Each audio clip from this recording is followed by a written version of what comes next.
Welcome to Saturdays with Tara. I'm Mary Beth at the Law of Attraction Club on the web at theloaclub.com. This Hangout on Air presents our theme for the week. If you're live with us on this Hangout, you're welcome to join us on our conference line for our continued discussion after the Hangout. Please dial in using the number on your screen. We'd love to hear your questions and comments. Our discussion of the theme for the week also continues on our open call each week on alternating Tuesdays and Thursdays. If you're watching the recorded video, we'll be adding pop-up links with more information about us and our extended audio recording. Robin will be bringing through Tara for us today, so we welcome Robin and Tara.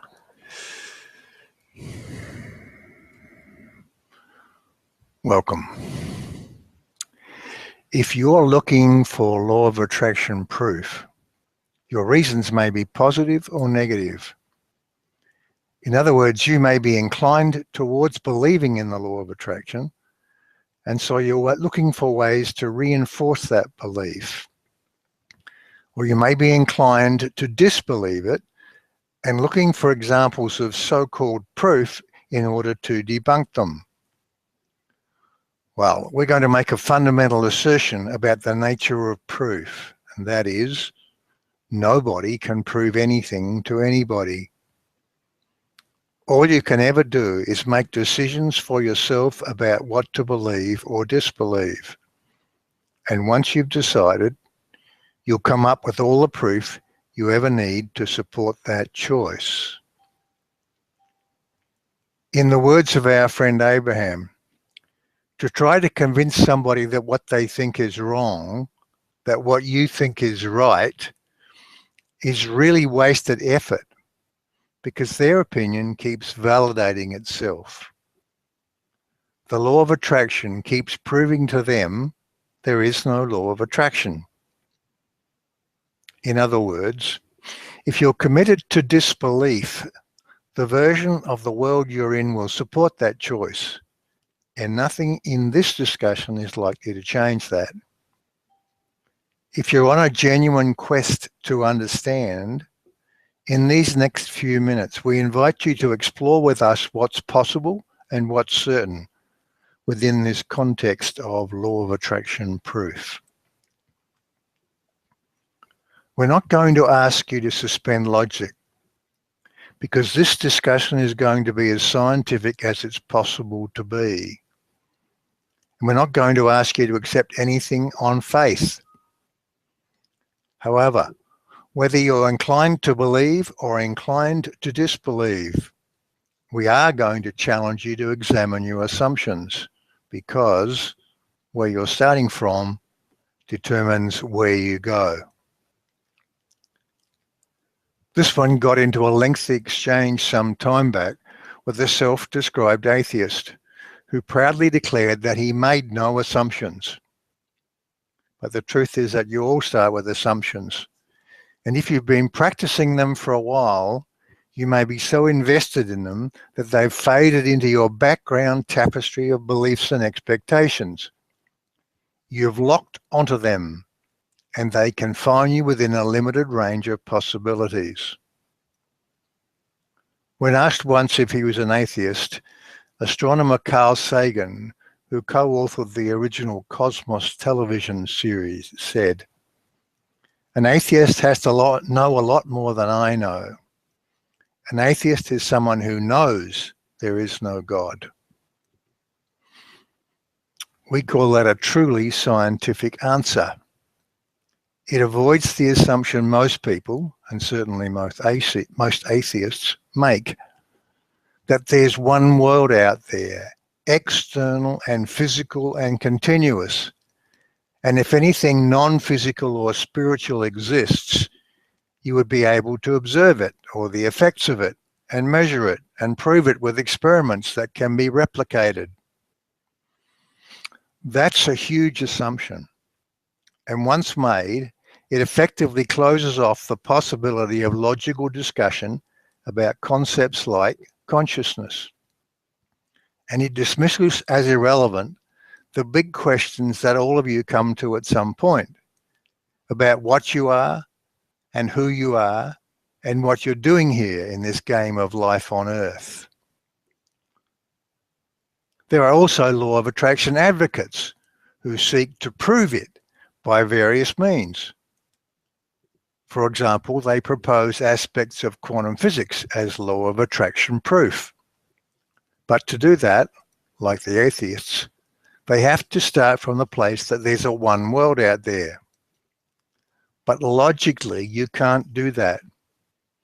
Because if you accept that the law of attraction is a universal and foundational principle of existence, it leads you inevitably to understanding that this so-called reality that surrounds you is a virtual, self-created illusion. There's not one world out there. It's your world, the one you're attracting by your choices. It's the stage on which you are playing out your story and having your experiences. So here's the bottom line significance of this whole discussion. Your belief choices are self-reinforcing. Whatever decisions you come to become the truth, and your world lines up with it. You can't conduct studies to prod and poke at reality as if it's fixed and external to you, because it's a moving target created by your thoughts. It's an inside job. Can you see why we said at the start that nobody can prove anything to anybody? The whole notion of proof is not logical, because the only person you can prove anything to is yourself. And we'll get to more on that shortly. So how do you decide what to believe? Only you can answer that for you.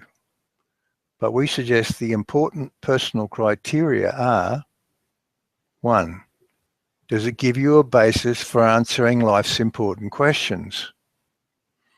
And 2, does it make sense to you? And 3, does it feel good?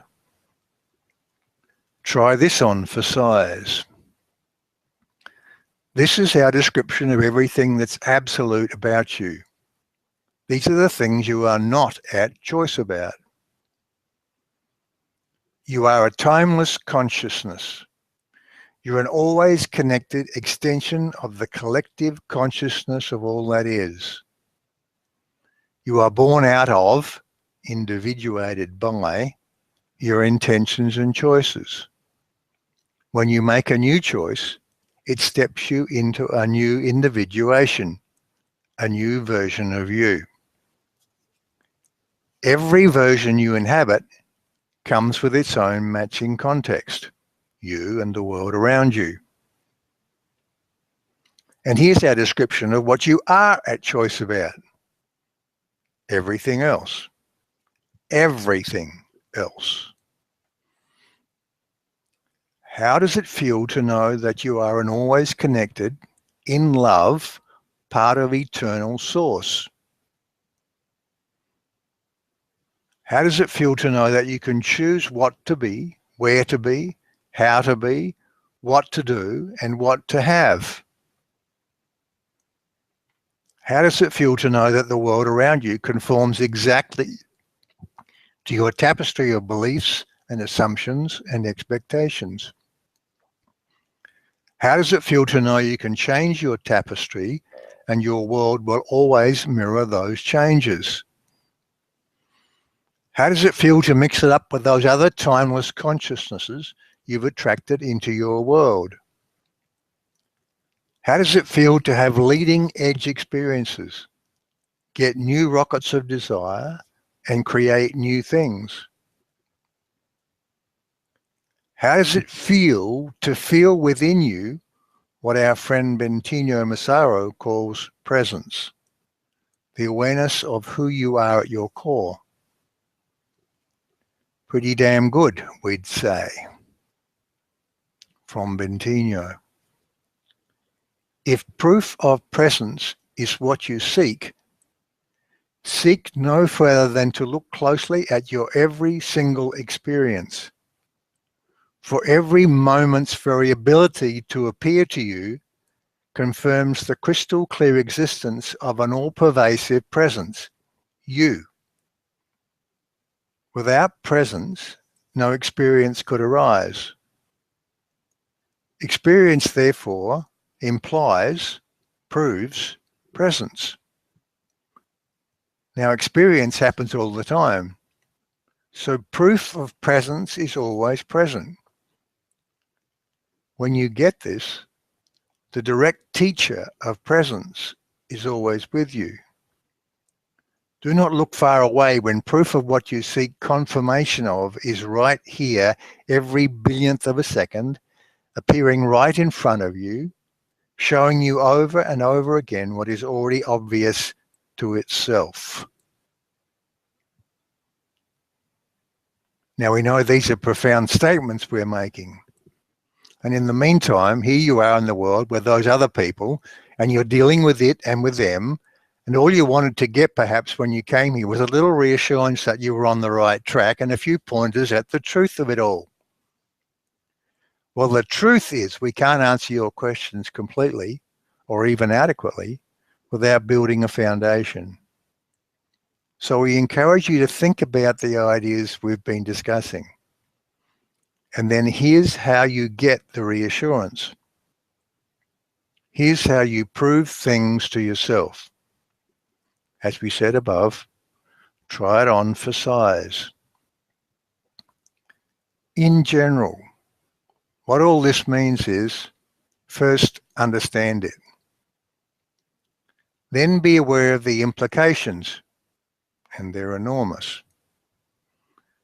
Then be aware on a more ongoing basis of the pattern of your thoughts, because those thoughts create everything. Then find something you want to change. Choose some new beliefs about that thing. Let those flow into expectations until they become part of your background tapestry. Then watch what happens. If the changes don't show up, that simply means your background is not yet aligned with your foreground thinking. Practice more flow. When the changes do show up, pat yourself on the back. Appreciate yourself. Feel good. And then on to the next creation. In particular, what that means is probably something like this. Find some processes that help you develop new habits of thinking. We've proposed many of them in this community. Glom onto them, adapt them, make them your own. Make a commitment to using them. Start to develop new thinking habits. Start to live life from this new place of knowing. Will you have doubts? Probably. But if you set yourself the intention to really give this your focus, you will begin to experience the presence of which we've been speaking. And then you move from doubting to knowing. The better it gets, the better it gets. And here's another recommendation. Stay in touch. By taking advantage of the facilities of this community and/or by going inside into that presence, that place of inner peace, because that's where we are. You have attracted us into, created us within your world, even as we have created you within ours. When you reach out to us, we are with you. And now we'll move to our longer discussion where we'll talk some more about doubts and possibilities and certainties, and we'll answer your questions. If you've been live with us on this Hangout, our discussion continues now on our conference line.